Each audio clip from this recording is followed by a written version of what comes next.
Ever faced the problem of having to make a design choice or even deciding where you're taking your girlfriend out for dinner? Yeah, making choices sucks, right? Definitely when there's a million of choices and the missus has a light temper. What is making this hard is that in some cases there's no definite evaluation scale to interpret what design or idea is the best. In these scenarios you can use desirability testing. But what the hell is desirability testing? Desirability, by definition, is the quality of being desirable, appealing, or attractive.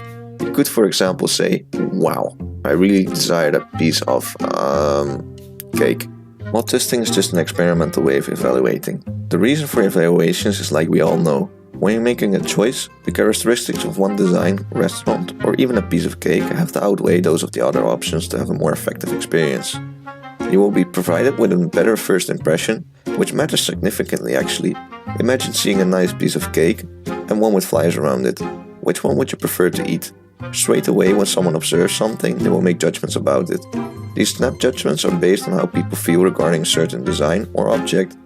Designers know it's difficult for non-designers to identify the triggers that evokes these emotions. Desirability testing enables you to evaluate this by interpreting what the preferences of stakeholders, such as your users, boss, or your needy girlfriend, of course. It just requires a selection of choices, a person, emotions, feelings, and some cards.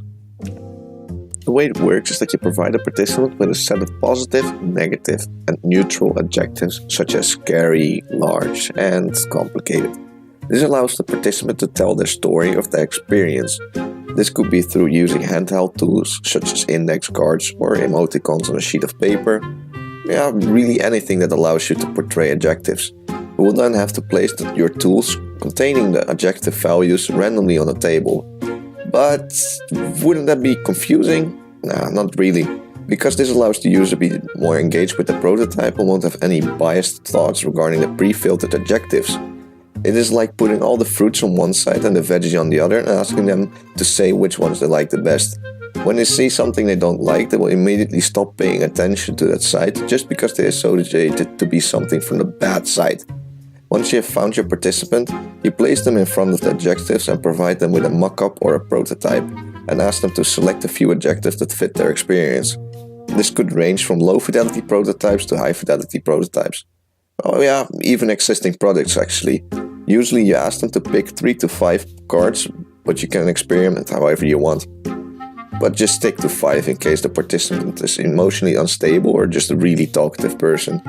Because now, for the fun part, you have to ask them why they picked those adjectives and how they relate to the design. In this phase, you can make the discussion as qualitative as you want, as long as you get valuable information and don't go off track. You have to repeat this about 25 times, or as many times as you want in order to group certain adjectives.